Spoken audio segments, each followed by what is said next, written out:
Created in 2005 and hosted by security industry veterans, Paul Security Weekly is your source for in-depth coverage of the latest vulnerabilities, exploits, and security research. Our weekly security news discussion dives deep into the security issues we face today and potential solutions in a fun and lively atmosphere. Each week, we bring on guests from the security community to learn about their journey and discuss topics relevant to their work and research. You can also subscribe to our show by visiting securityweekly.com/subscribe or look for Paul Security Weekly in your favorite podcast catcher. We've recorded a ton of content over the years, so we created Spotify playlists featuring some of our favorite episodes, including interviews with Marcus Random, John McAfee, and Chris Roberts, to name a few. You can find them at securityweekly.com/starter packs. To RSA Conference 2024. We're here recording live from Broadcast Alley in Moscone West. This interview is sponsored by Direct Defense. I'm your host, Adrian Sanabria, and joining me today is Jim Broom, who is the president and CTO at Direct Defense. Thanks. How you doing, Jim? Yeah, doing well. Thanks for having me, and good to see you again this year. Yeah, we did an interview last year as well. Yeah. So, Mark Andreessen, when he originally said software was going to eat the world, he did a decade after that. Mm-hmm. He went back and revisited it and basically said he was right, except for healthcare. Right. And he kind of called out healthcare as the one industry that didn't quite go anywhere. You know, like you still go to, pretty much any doctor's office. You're filling out paper forms. It still feels like the dark ages, compared to everything else. Yeah. And they've not been having a good time when it comes to been in the news, especially for the past month. So today we're going to talk about navigating ransomware threats in partnership with an MSSP like Direct Defense, and particularly focusing on healthcare, right, and how MSSPs can help healthcare organizations. So let's start out healthcare. There are some reasons for this, that they haven't made a whole lot of progress. Healthcare environment. This radical thing about, patient first. FDA, it's hard to update technology in hospitals. A lot of hospitals have, and it's healthcare isn't just hospitals, but there's a lot of old technology that's very difficult to patch, to update.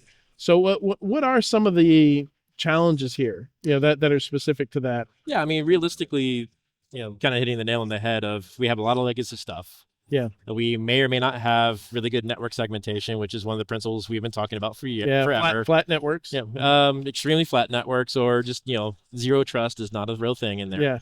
Yeah. And we also have procedural problems. So, we've been working with health customers for a long time now, but specifically in the last year, with the rise of ransomware threat actors going directly against them and targeting them, what we found is, while there are processes, procedures, run books for how to operate the hospital during a natural disaster or continuation of services for patient care, mm-hmm. they haven't really done the same due diligence when we get into cyber and just uptime availability of IT infrastructure.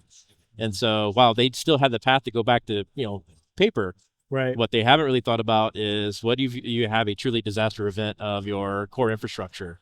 And ransomware is, unfortunately, a real world field test of that. So. Yeah, rebuilding, they're not doing infrastructure as code, so right, no. Rebuilding infrastructure is not running a Terraform script. No, yeah. No, and scalability is the issue. You've also just got the, assumptions is the best way to kind of describe it, which is, my backups are going to work. Yeah. And as, from reporting on it, as being an incident, responder, your backups are the second thing they go after. And so they pretty much wipe out and destroy those. And so what has not happened at the business level of running that healthcare organization is, what's the resiliency on offsite backup? When was the last time that backup was done? And or is tested. that that's now you're getting into procedural problems. Yeah. But just what's the viability of that solution, and is it in line with the business expectation? In many cases, the answer is no. The business is like, I can't live with more than an hour of missing in my gap in my data, and you find out, the last backup was a month ago. Yeah. So there's not a lot of parity or realism, and yes, we're making backups, we're taking them off site, but it's not aligned back with the business initiatives as well. Right. And that's core. Then we get into the things about cyber and taking care of the ransomware side of things. Yeah, I've got some personal trauma in that in that area. I remember once doing the math with our backup tapes and the speed of restoring from backup and realizing, if we had an incident at the absolute worst time before the next full backup, the day before the next full backup, it was something like 6 weeks to restore Every single thing. just our main CRM. Oh, okay. Yeah, from if we were to do DR, and that was nowhere near the BIA tier, that Exactly. that is, yeah. Yeah, I mean, and just that is the realm of reality that as an incident coordinator, like you've got to sit down with a C-suite's hand. It's like, hey, so this is how long we're looking at just to do restoration of services and get back. So when can we find these jump off points, and why haven't we tested these in the before we got here as part of your disaster recovery business continuity plans? So as an MSSP, where can you help here? Well, that comes back really, that is one of our core services. From a direct defense standpoint, is we are consultative in nature, and so we sit down with our customers and just be this transparent. Yeah. Hey, I can help you here and here, but I might struggle because of this permission. I don't have that permission. Case in point is with this past summer with Scattered Spider. Mm-hmm. A lot of the activity we saw there, we knew we went head to head with them on 8 different occasions. Yeah. We had the benefit of some really mature customers that allowed us to test some early, alarms of monitoring the state of MFA and changes to downgrading from push notification or PIN code down to a phone number for text messaging. That's one of the alarms we have in our ecosystem, just looking for that downgrade attack. That was our early warning. We were able to actually identify, they were getting in successfully by doing SIM swapping of key administration staff that were still using text messaging as an option. So having that collaboration, sitting down with customers and just like, hey, here's the reality. Here's the things I can do, but you need to do your side of the equation as well. If we can't eradicate text messaging as an MFA factor, at least do it for your admins, at least do it for your C-suite, or even spinning it, specifically with, the ransomware part of it is, what don't you have protected today? We have a really good partnership with a company called Halcyon. They're running around. And they're singularly focused on ransomware. But we've seen threat actors. We do some joint work around incident response. We've seen threat actors have enough time to break into the VPN device, brute force over 25 days to get into the domain controller, and then walk around until they found the antiquated box off to the side that didn't have any modern EDR on it to protect the organization. So again, it's that kind of conversation of, hey, what's your asset awareness? Where's this? Where are we at in your program? There's always that box. Yeah. Especially talking about healthcare. Absolutely. Like, not only do you have the weird one-off systems that are maybe an older operating system or something like that, because or bed. The hill run beds are a smart bed. Yeah. Whatever vendor makes the product that system is connected to, doesn't work with the latest version of Windows or doesn't have drivers for something. Or they don't even own it. Right. I mean, if you're not familiar with most hospitals, in hospitals, administration is all part of the main hospital organization. But, on the actual ambulatory care side, it's probably outsourced to the original OEM vendor, be it, GE or HP or, Philips and Expert, all the way to a service provider. And so, teasingly as a red teamer, it's always easy. Go read the manual because the passwords are in there. But then I also understand that a lot of doctors are contractors essentially. Yes. And they will bring in their laptops. So there's a lot of BYOD. Tablets especially. Yeah. Yep. So, at this day with, that's a bigger conversation on just the current state of the medical industry in the United States. But a typical doctor is working for anywhere from 3 to 4 different hospitals, depending on your region and how many hospitals you have. Yeah. So they're running into multiple systems. And then the scariest part is, they're carrying some of that patient data into their own ecosystem for billing and things like that. So, well, and it's interesting. You're saying you do have these kind of conversations with your clients, so is that just part of the managed service, or, do you have consulting services as well, or just every client that comes up, okay, we're going to establish a baseline here. Right. We're going to, short answer is both. Yeah. Okay. So we actually have, penetration testing, both on the traditional enterprise side as well as application, is our core business. Yeah. Managed services actually grew from organic demand. I got you. For our clients, because we were doing so much IR work. They're like, hey, you're finding solutions that work, manage them for us. Like, all right, so that became a business line for us. And then we actually have a dedicated practice on OT SCADA and IIoT for manufacturing lines. Yeah. So short answer is yes. We have several ways of getting down and just being consultative to our customer, even at, over beer at a restaurant, just, hey, this is, the things you need to look at. We just recently released our threat report, which is from the managed services side. And thematically, the things we kind of talk about in there is, first part is being or providing custom alerts to clients. Making sure they get what they want from a service standpoint, not just the MDR in a box doesn't work for everybody. Right. But the second part of that was really, what's the themes we saw, which was, again, compromising MFA. Big threat actors were actually jumping into single sign-on and jumping out to the third-party solutions you have integrated your MFA into. Right. So we're definitely seeing a lot of that. And then more importantly, like, living off the land, those type of techniques, we all, threat hunters, we all go and create, detections for, but when you look at it at scale, how is this going? And then by vertical, what are they doing that's unique to your vertical? Right. And so having that conversation as well with, that specific vertical, that's ultimately our approach to it. So you're coming into a healthcare organization, they're missing just about everything. That never happens. What? No. Where do you even start? Like obviously, they need an incident response plan. Right. You've mentioned MFA multiple times already, so I'm guessing you at least want to do kind of an audit of, is it enabled? All the public-facing applications that currently don't have it. Yeah. And that is a common thing. We have a discovery service that we're actually doing a promo for right now. But that was actually one of the findings just recently was, sitting down with a healthcare organization, they signed up for it. And it's like, I'm actually finding, it's actually from the Verizon breach report, talking about the ecosystem of, the dark web reselling stolen passwords and sharing those around and actually finding legitimate patient logins to this healthcare provider. So you're doing some external attack surface scanning, some OSINT scanning, stuff like that. I imagine you want to know if they're already compromised. Yep. Like that's a big piece of it.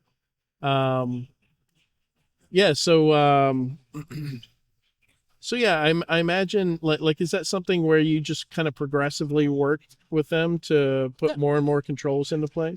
Essentially you're educating everybody along the way. So I mean, it's, for the most part, it's just sitting down, giving them a level set of what we can do today. What's your appetite? Let's kind of build out a 12, 36-month program for you on how we can get to a more ideal state. And more importantly, sit down with the business side of this. And, there is a cost.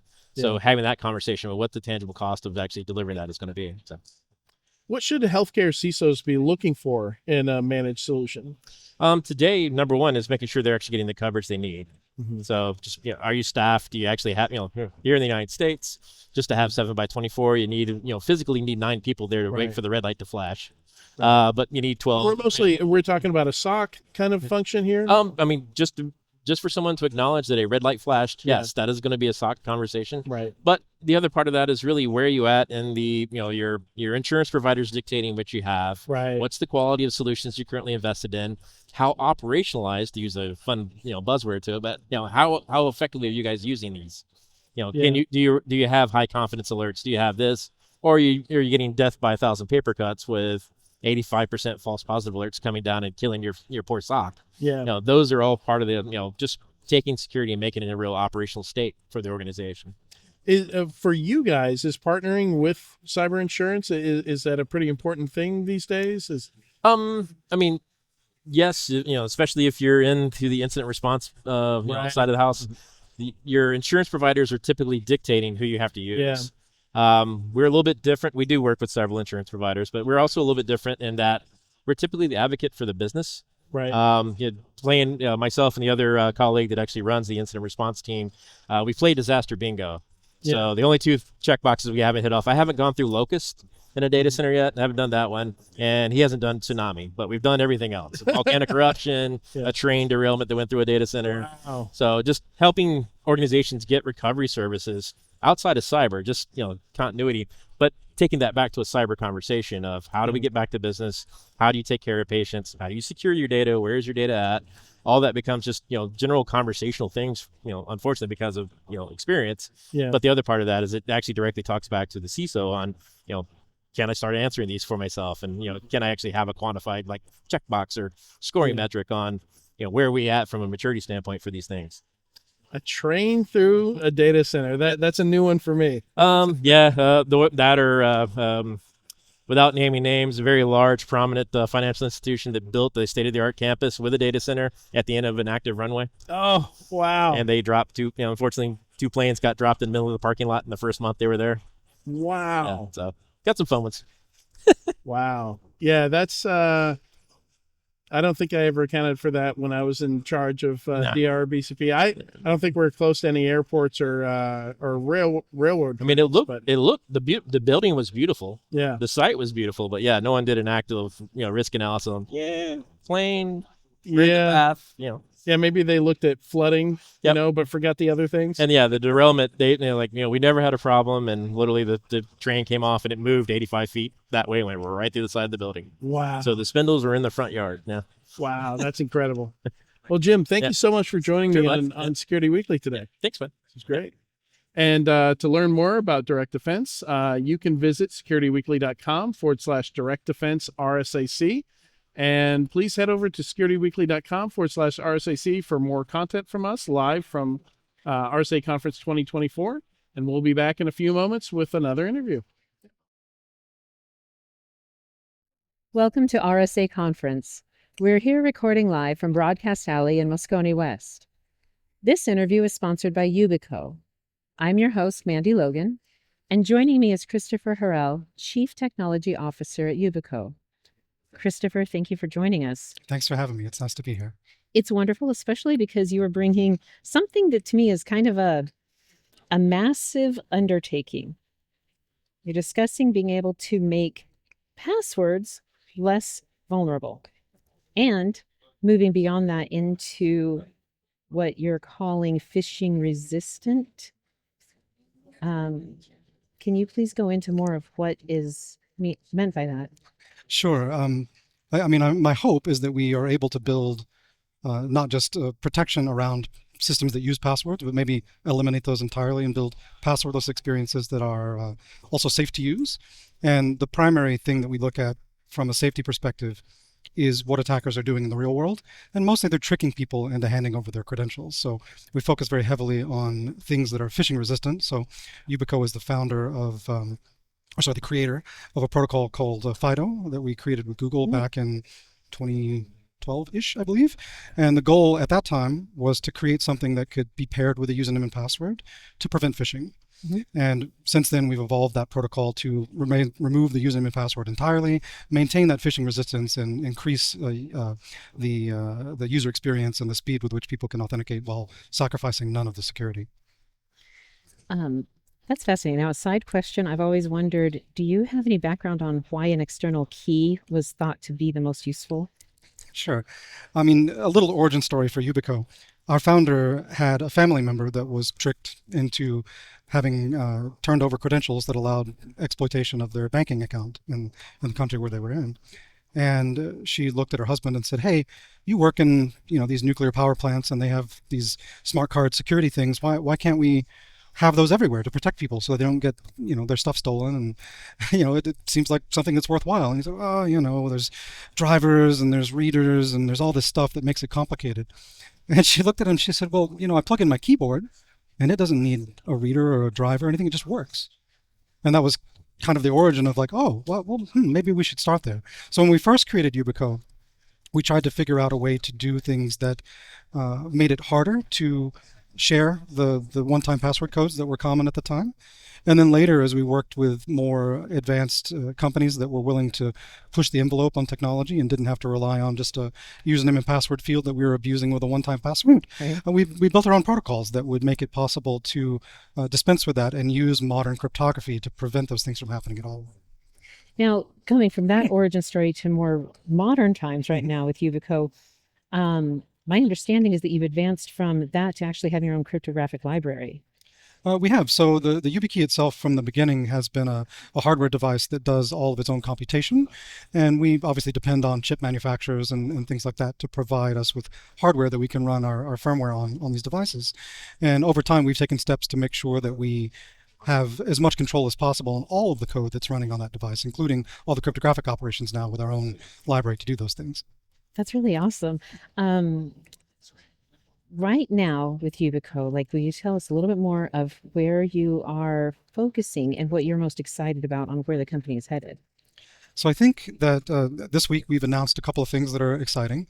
The next version of our firmware is version 5.7, which is available for sale later this month. And it brings a couple of features that have made it easier for enterprises and more advanced users to adopt the protocols that we built and that are adopted by browsers and platforms all over the world. So of course, we include the cryptographic library that we were talking about, but we've also added support for the latest version of the FIDO protocol, which we spent time working to enhance a great deal.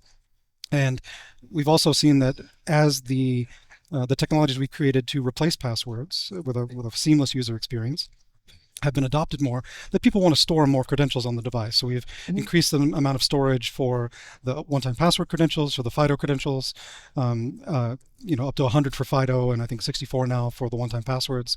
So many things are being adopted more, and they need more advanced features and more credentials. So we got that covered. We've also seen that people are starting to prepare for the threat of potential quantum attacks on cryptographic algorithms. So we've added support for larger key sizes. That is the short-term answer to those things that make it harder for potentially quantum computers, once they are advanced enough, to attack those algorithms. And we've also added support for more enterprise features related to PIN management, PIN complexity, PIN change on first use, those kinds of things. Interesting. So in being able to support larger keys, like I understand you expanded to RSA 3072 and RSA 4096. That's right. Now, what is your view on, does that really have an edge if tomorrow quantum computing was all around us? Well, quantum computing is around us today. Okay. The question is, when are quantum computers advanced enough to perform real-world attacks on existing algorithms? And we've had answers from experts saying from 5 to 20 years for the last 5 to 20 years. So we don't really know when that's going to happen. It won't happen overnight. It'll be advances slowly, where the number of qubits and the amount of interconnection and error correction happens such that those attacks can be feasible. But this is the right first step. We're, of course, working with standards bodies and experimenting with algorithms as they've just been standardized to see when it makes sense to build something that is a post-quantum algorithm in tandem with a classical algorithm. Because there's some danger in adopting algorithms too early, because you find new attacks. New crypto is always scary. So we think it's better to turn up the knob a little bit on the existing crypto for now, while we're experimenting with the future crypto, and then figure out when the right time to merge those things is. Okay, so please come back to this idea about the phishing-resistant user. And especially from the viewpoint of a CISO or the SOC analyst, the people that are in the field and trenches, what is Yubico offering that specifically enhances phishing resistance? Sure. Let's first talk about what phishing resistance means, and then we'll get to the user as opposed to the authenticator. The thing that we have seen for a long time is people tricking others into handing over credentials. And when it's a code on your phone or clicking yes, that's very easy. So you can have a fully passwordless experience where you use your phone to click yes, and you've just let the attacker in. You don't know, because you were expecting to be logging in. You thought you were logging into a legitimate site, but you weren't. So that's probably the most common way that attackers steal and gain access to systems that they shouldn't have access to. And the protocols we designed prevent that by using public-private key cryptography. So the authentication event, like when somebody is authenticating, making sure that that mechanism is phishing resistant is only part of the battle. And we saw a real-world example of that during the SolarWinds attack. And what happened was the virtual machine that one of the companies involved, I don't want to name and shame, but one of the companies involved used virtual machines to control access, and you needed to have a virtual machine which was managed and allowed on the network. And the mechanism for doing account recovery for that and enrollment of those VMs was not phishing resistant. So when you close the front door and you put a lock on it and you prevent phishing there, if you haven't closed the other doors and locked them, the attackers just use those other doors as well. So when I think about a phishing-resistant user, it's not just an authentication event. It's the whole account lifecycle management. What happens when you enroll? What happens when you lose a device? What happens when you do something that's a step-up authentication? Are you asking the authentication to happen again? Because if you've got things like session theft or potentially not trustworthy devices, all those things have to be considered. So the whole phishing-resistant journey of a user, from onboarding to loss and recovery to offboarding. And that was actually one of my questions, was about the loss. Very quickly, can you give some information on how is loss attenuated once it happens? Yeah, absolutely. The simplest thing is we tell people have two keys. Right. Most of the companies that we've talked to who were worried about things like, oh, what happens if I lose my key, find that For the most part, people don't. Okay. Certainly if they're using a key built into a device or something and they lose the device or upgrade it or it gets stolen or broken, that's a challenge. But people haven't lost their house keys in a long time for the most part in professional settings. So it doesn't happen even though people are worried about it. The second thing we say is give them 2 keys, and then there's less likelihood of that happening. So that helps a lot as well. But eventually, there will be scenarios where people are traveling and lose things, or where their devices break, or where something happens. The cat eats it or runs off with it or gets dropped into an event. Things happen, right? True. Lots of interesting things on Twitter have happened. We've been surprised. It's been fun. But yeah, we've actually announced a service that we've building with Okta first, and it's what we call pre-registration. Okay. So there's 2 problems with recovery and with onboarding for that matter. When you get a key, how do you enroll it? And depending on which IDP you have, it can be quite easy or it can be quite complicated. One of them has more than 30 steps that a user has to take to enroll a key. And some users just get confused or get stuck, and it really slows down the rollout. So we'd like to give them a key that will work right out of the box without sacrificing security. So this solution I'll describe solves that problem. Yeah. But we'd also like to be able to get people a key that just works with their account if they were to need a replacement of some sort. So the pre-registration solution is where you have a workflow and an approval process that is outside of Yubico in a workflow management system, ServiceNow or Okta Workflows or something like that. And it tells Yubico, we'd like you to create a credential for this user. It creates it on a YubiKey. It tells us the verified address that they want to ship it to. And then we hand them either back a randomized PIN or they hand us an encrypted PIN, which we handle entirely in hardware. And then we ship the key to the user, and the company takes care of delivering the PIN to the user out of band. Okay. So when they get the key in the mail, they're able to take it and use it with that PIN. We can use the new functionality in 5.7 with forced PIN change on first use. So then it's not a PIN that anybody else has ever known.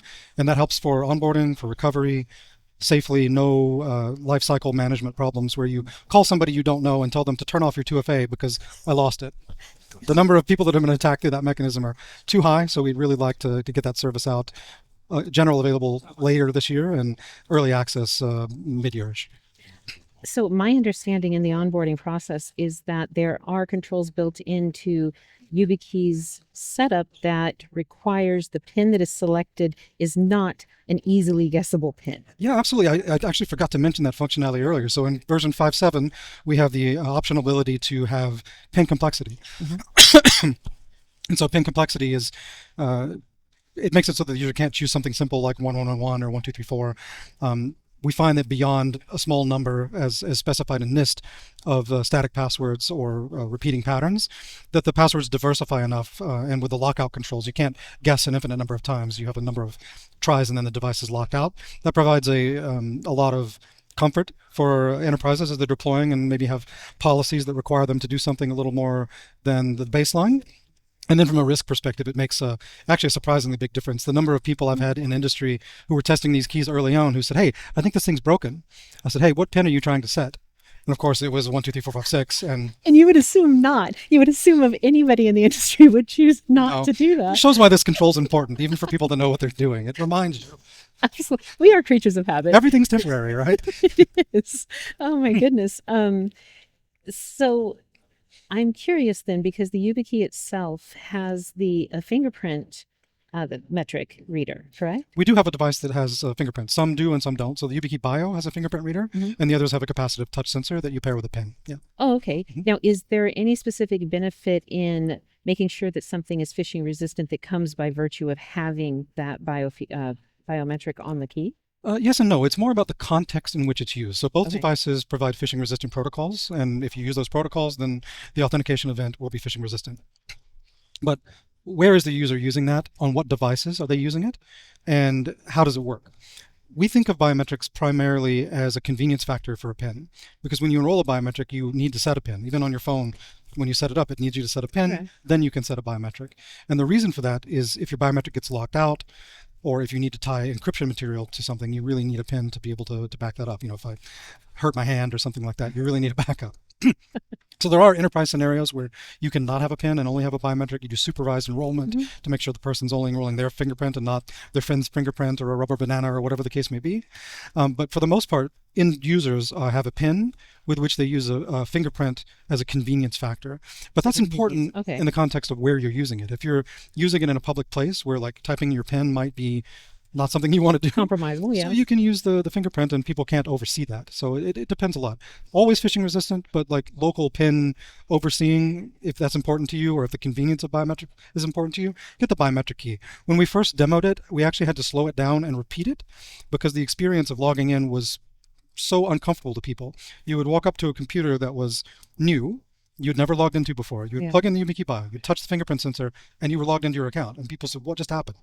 Like, I didn't have to type in anything. Right. It was so fast. Like, show me again. I don't like, why was that? It didn't feel safe to them because people think that security and usability, like there has to be a little friction or it doesn't feel safe. But I really love that we've managed to find a way to increase security and usability at the same time. Absolutely. I mean, being able to create, like you're talking about, the phishing resistant user, that is a sense of comfort as an end user, and for, I think, all of the security team, everybody who is focused on this through IT network, everybody who does that. And I just hope that maybe the fingerprint scanner would somehow help thwart the increase in deep fakes or in cloning, voice cloning being done, or anything else that was compromising users that much more quickly, where they actually were showing, well, here, this is my fingerprint, so it can't possibly be that. So fun. It's actually there's 2 points you brought up there that are kind of interesting. One is the convenience and the familiarity with biometrics. So when we first looked at doing biometrics, because we've been thinking about this for a long time, people really disliked them. They didn't want to use them. So it wasn't until consumer technology broadly had biometrics in them that people were feeling more comfortable about the idea of using them. So that, I think, was a prerequisite from a mentality perspective. Okay. But there's nothing about using a fingerprint that's more secure than using the PIN, unless you just happen to be in a place where the PIN can be overseen. You know, the vast majority of your attackers, 99 and 5 nines worth of your attackers, aren't physically next to you. So you're always protected from that perspective. The idea that people now view biometrics as something that gives them more comfort, I think is good, because then they can adopt these technologies without feeling quite so apprehensive as they did before. That is wonderful. I want to thank you, Christopher, for being with us. And I definitely encourage everyone to go to securityweekly.com/Yubico RSAC to find out more. You can also check out all of our RSAC coverage at securityweekly.com/RSAC. Thank you for joining us today. Been a pleasure. We're back at RSA Conference 2024 in Broadcast Alley. I'm Jeff Mann, co-host of Paul's Security Weekly, and I'm here right now with John Shire. He's Field CTO for Threat Intelligence at a company called Sophos. John, welcome. Thank you very much, We've made it to the end. We have. We're almost there. We're not there yet. Almost there, but we have a few minutes left. Sure do. Tell us a little bit about yourself, how you got into cyber. Yeah, so I'm a field CTO at Sophos, as you say, and I've been at Sophos for 18 years now. So I've been in the cybers for a little while from that standpoint. And before that, kind of went through many of the jobs that some of us do before going on to a vendor. I was working at help desk doing security there. I worked for one of our partners at one point, selling security, and then eventually ended up at Sophos. Wow. And how'd you work your way up the ladder at Sophos? I started off as an SE. Okay. And, I enjoyed that for a while, and then I was just looking for different challenges. What I really enjoyed, beyond communicating to our partners and our customers what our products could do for them to keep them safe and secure, I also enjoyed communicating that to broader audiences, right? So I got more involved with presenting research. I got more involved with doing some media stuff. So out of that grew my then, transition into a role like this, where I'm doing primarily research, writing reports on things like incident response cases that we do, and then just trying to basically formulate some idea of what the security landscape looks like, what the threat landscape looks like, putting those together, and then, all right, what are we going to do about it now, right? We got these great products and services. We know what the tools and the bad guys are doing and the techniques they're using. How do we use the tools that we have today to combat it? And then what else do we need to worry about, right? What non-technological things do we potentially need to do in order to prevent threats? Oh, it's not potentially. It's sort of the missing ingredient. Yeah. It's fairly unusual that somebody's at a company 18 years in this industry. I'm guessing it's because you believe in what Sophos is doing.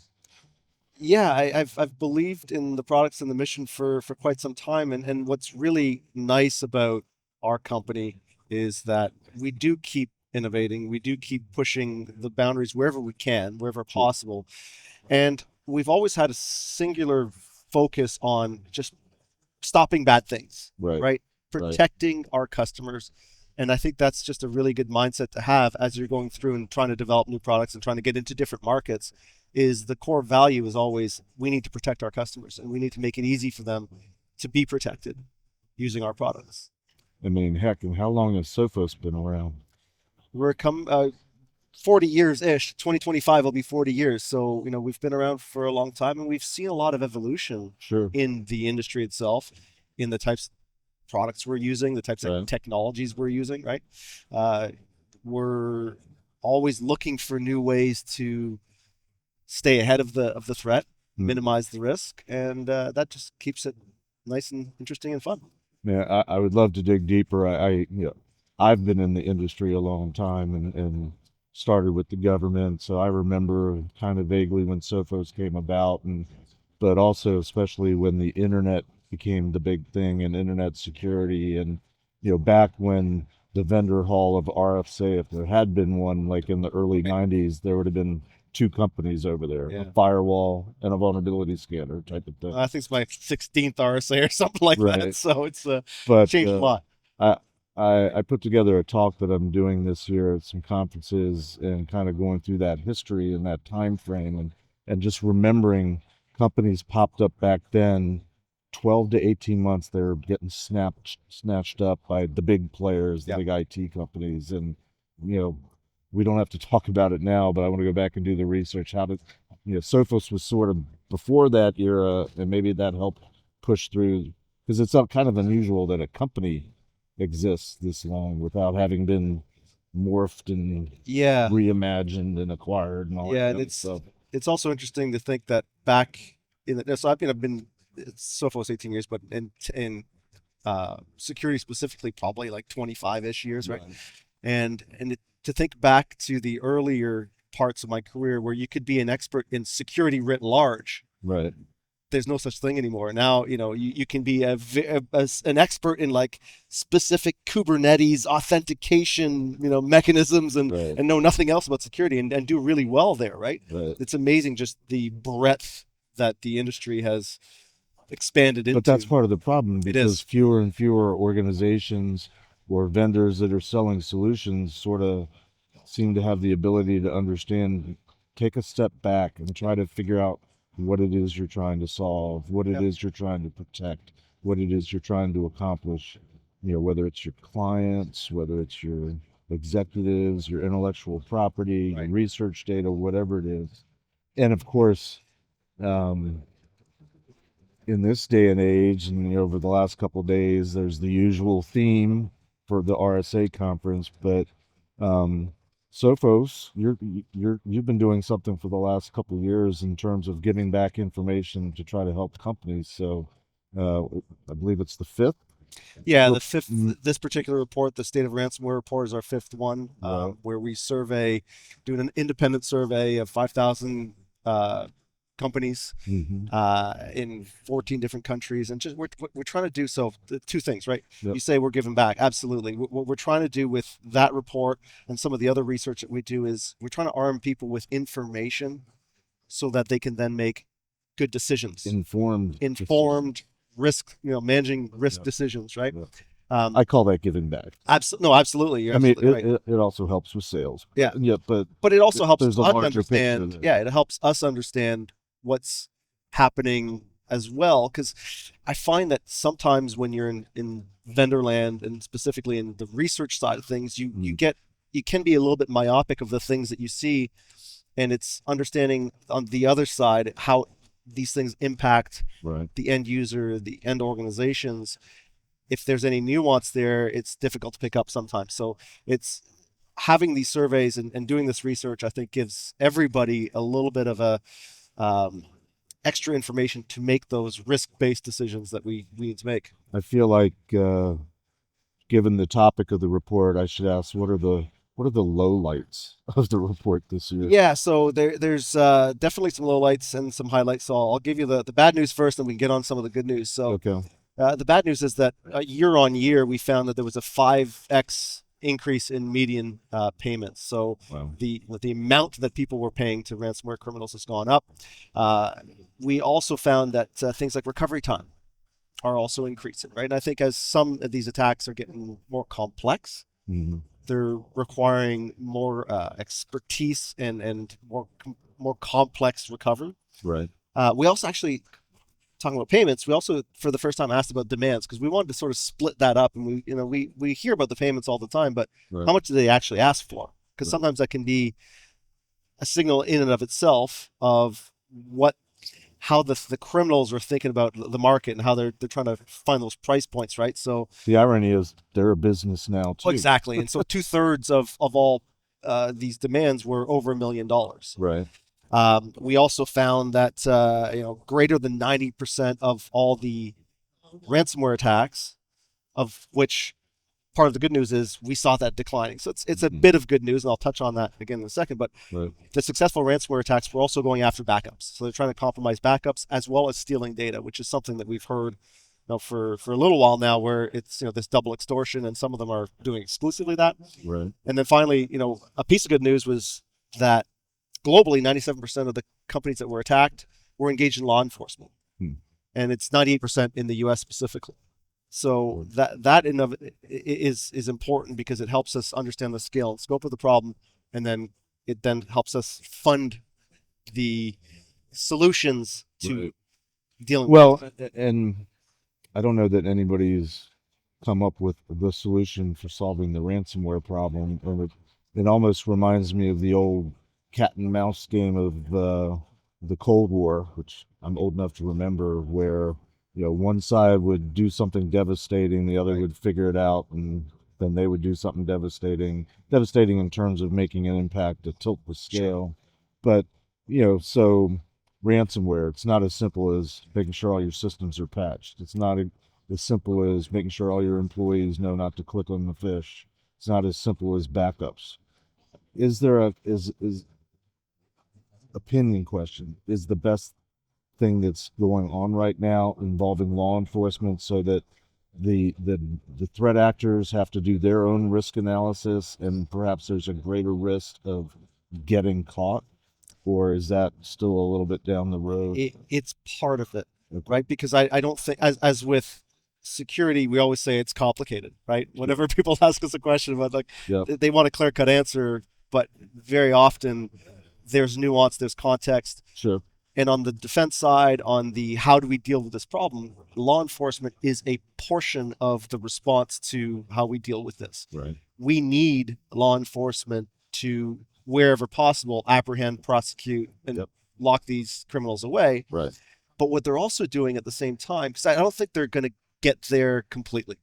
There are too many of these criminals that are in non-extradition countries, and we're just never going to get them, and they can respin up a business under a different banner tomorrow. Right. But what it does is it breaks that sort of circle of trust that a lot of these criminals operate under.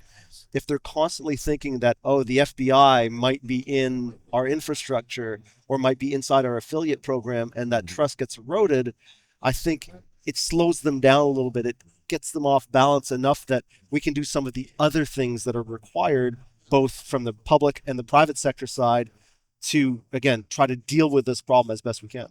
Wow. So what other more highlights, good things, positive things can organizations take from the report? Yeah, so speaking of the backup compromise, right? So over 90% attackers went after the backups. In greater than half of those, they were successful. And so I'll frame the negative, but add the positive at the end, which is the negative is that if your backups are compromised during a ransomware attack, and let's just peel back for just a second, right? There's broadly two ways you recover from a ransomware attack: is you've got comprehensive backups, or you somehow get the decryption key and decrypt your data, right? Right. So if now the backups are compromised, your options go well, 50% of your options go away. Right. So what we found is for those that had backups compromised, we saw that the payments doubled. Mm-hmm. The victims were twice as likely to pay. Mm-hmm. But concerningly, the recovery costs went up 8 times. Right. So the positive that we can maybe spin out of that is to say, all right, well, if today you're an organization that doesn't have backups, which still some do, Right.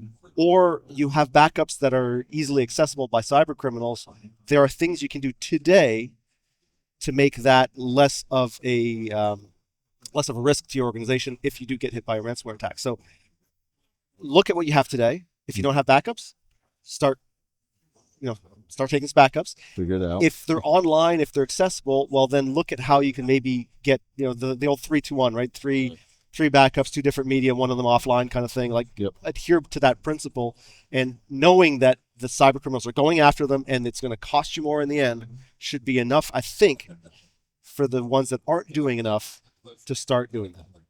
Well, I've been around long enough to know that probably a lot of companies are like, well, it hasn't happened yet. We'll deal with it when the time comes. And then time comes, that's when they get religion and start doing stuff. Right. Hopefully there's enough stories like that out there these days that more companies are trying to do something. Yeah. But then there's the problem of it's always it's another cost, and how much is enough, and where do they put their scarce resources and dollars to the best impact?